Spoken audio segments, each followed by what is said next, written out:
Good morning and welcome to America's Home Cooking. We are on part 2 of Bulgar Bread number 2, and I want you to add a half a cup of water and 1.5 teaspoons of salt to your bread, and you stir it down, your sourdough, which I'm doing right now.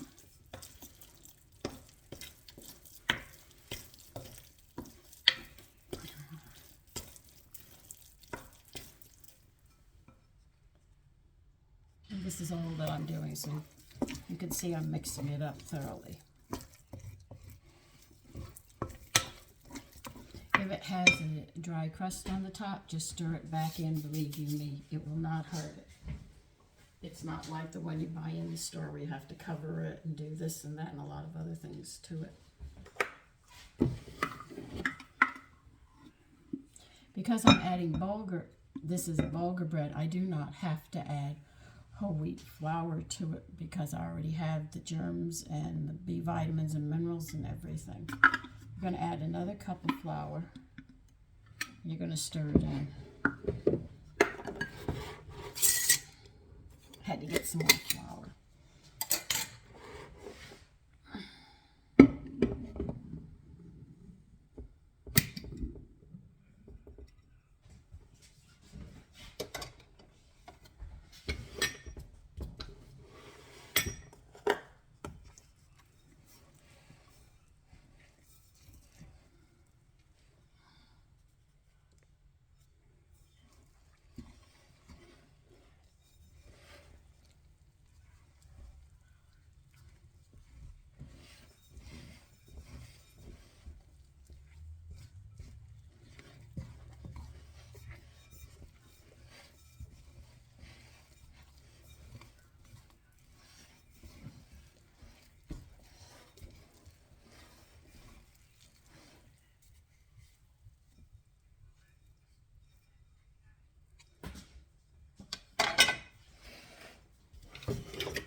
Add another cup to your counter.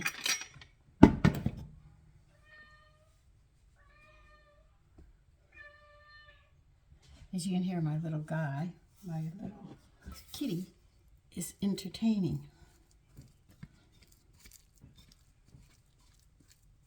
The other one is asleep in bed. He doesn't come down until he wakes up. I got a bed for them. He loves that bed. He won't even share it with his brother.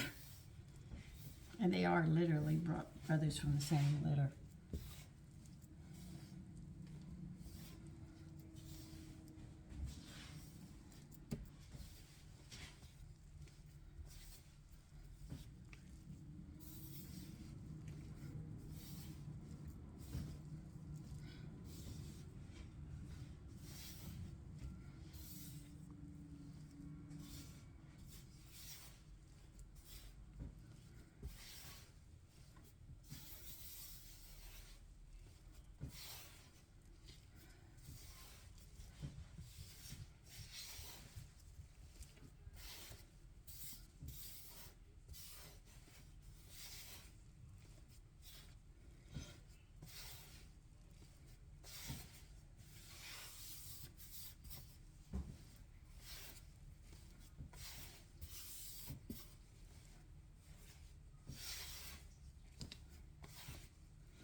I wonder if you take potatoes, clean them and grater them and dehydrate them and then blend them up into a powder. Could you make your own instant mashed potatoes, which would be more nutritious?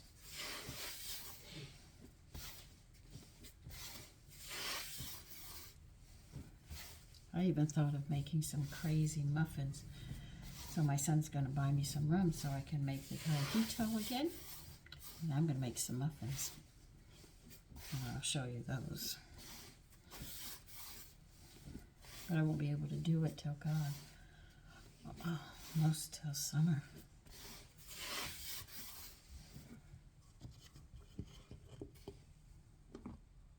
Add 3/4 of a cup of more flour.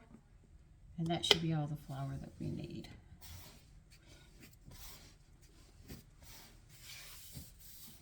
For this sourdough.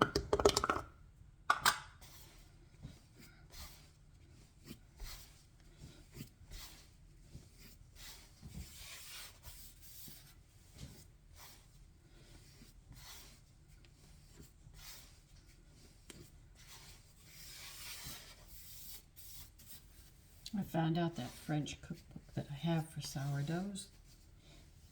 Every time I make it, I am disappointed with the way the bread comes out. I think it's because they're using a proofing room, and I don't have that, so I'm going to have to do mine a little different.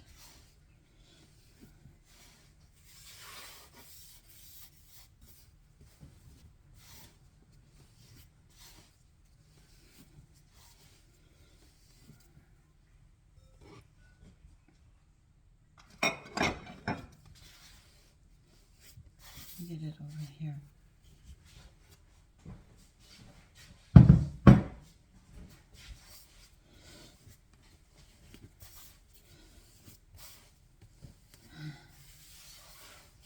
So I might take a potato just to see if I can dehydrate it, and then how to figure out the ratio of the water to make instant mashed potatoes. So if you grow your potatoes and you want to have instant mashed potatoes to make them, anything the companies do, you should be able to do, really.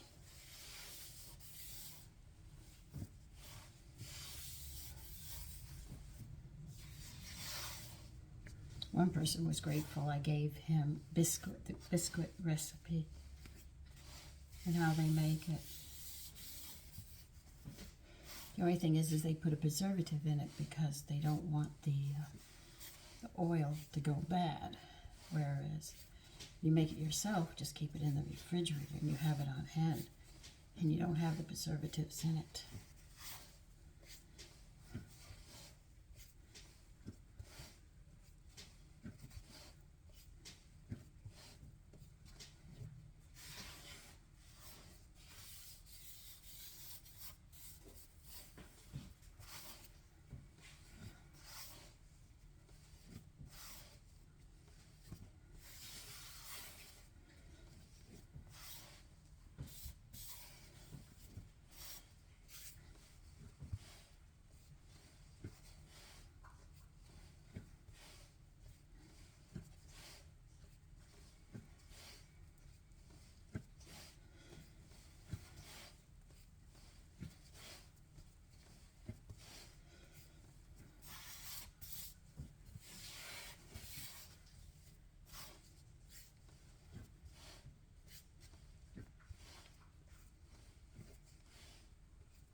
I called one of my girlfriends yesterday, and I told her spring is here. She said, spring? I'm in a winter storm. I said, what?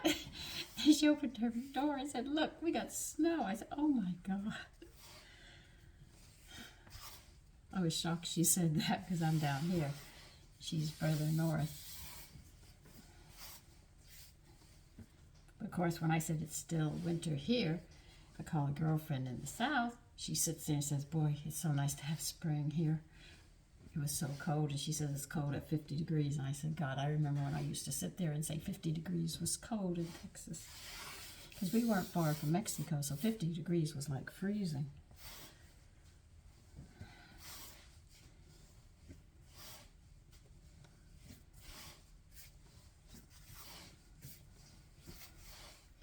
Still think these are going to be big loaves. And this one, But see, I have to get this done because I'm going to my beautician today, so I had to get up really early before 4 o'clock to make sure I get this done.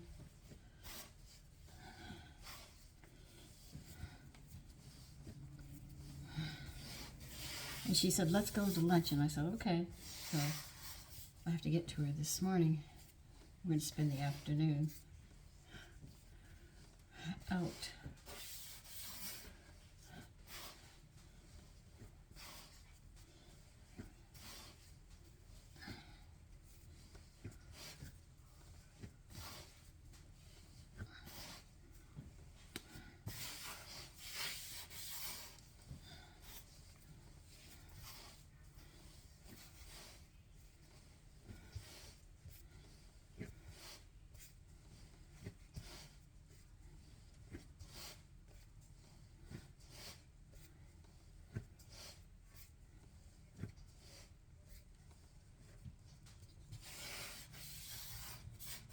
By the way, I don't know what's wrong with Amazon. I sat there and I ordered a cookbook. Doesn't it sound like me? And it said it didn't go through, so I proceeded to go through a second time. Guess what I got in the mail? 2 of the same cookbooks. This had happened to me twice.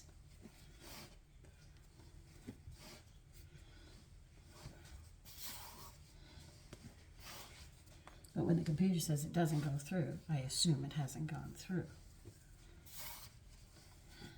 I tried calling them to tell them that they mailed me 2 books by accident. But what happens? As soon as I do that each time, I get hung up. I said, okay.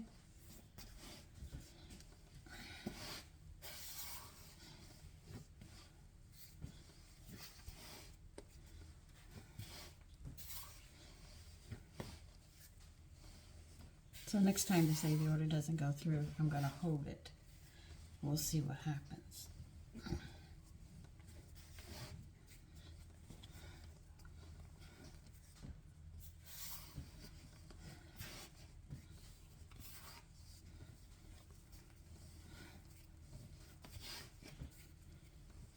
I'm almost done. Then we'll work all this in. Then we'll sit there and shape them, put them to rise.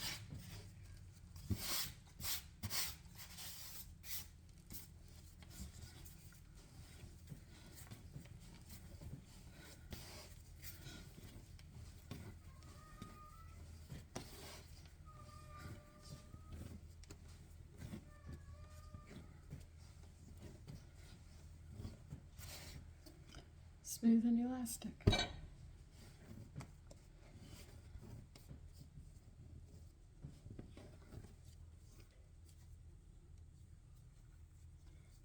Pinch it in half, as close as you can get to it, because listen, I always have one larger than the other, but as close as you can get.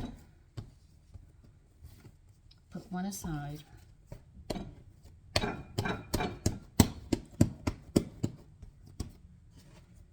Roll this one up. Make sure it's pinched, because you don't want it to come undone when you're cutting it. Seam side down, my loaf pan. Just like that. Make sure they're greased or you'll never get that bread out. Warn you ahead of time.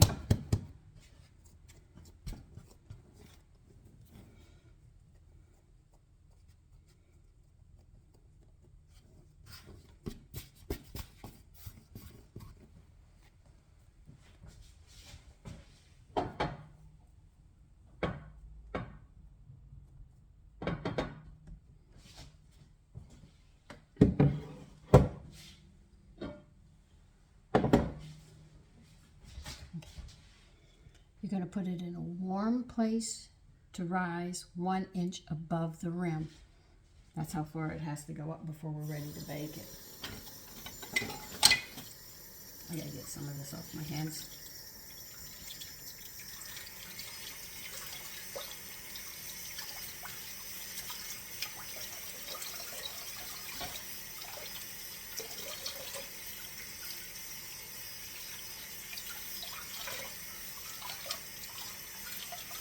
Now, if you don't have bread pans and you have cookie sheets, you can roll it out like French bread, a long tube, and you can do that if you wish.